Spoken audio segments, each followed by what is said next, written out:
Mtazamaji, baada ya mchezo wa Yanga kuahirishwa leo na bodi ya ligi pamoja na shirikisho la mpira wa miguu Tanzania TFF, aliyekuwa afisa habari wa kikosi cha Dar es Salaam Young African Haji Sande Manara amechapisha andiko kubwa kulikweli likisema kuwa kama hawakutoa taarifa yoyote kwamba ataenda kufanya mazoezi, mmepata wapi nguvu ya kuahirisha mechi?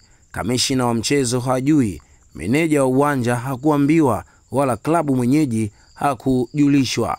Haya mnasema wenyewe kwenye taarifa yenu, lakini bado mnatukumbusha nguvu ya Mziwanda. Mkairisha kipodo chao cha leo. Halafu toka lini kamati ya saa 72 au bodi ya ligi mkafanya uchunguzi katika mambo ya vurugu? Akiweka alama ya kuuliza. Hapo si kuna jinai?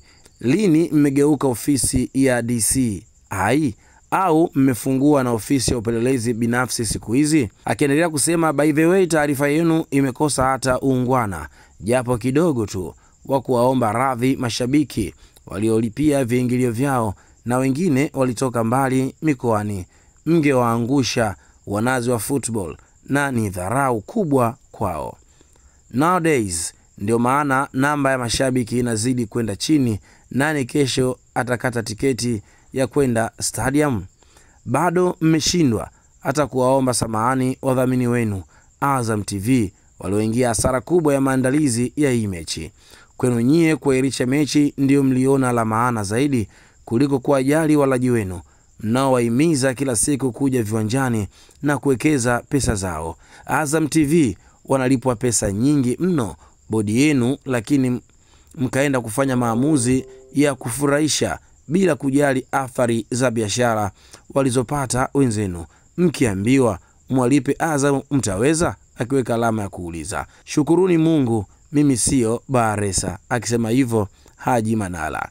By the way, toka lini kamati yenu iitwayo saa 72 ikakutana kujadili masuala ya mechi bila ripoti za wasimamizi na waamuzi? Mlivyokutana leo mliegemea kwenye nini? Kwa hiyo siku hizi mtaanza kukutana before game, sio leo.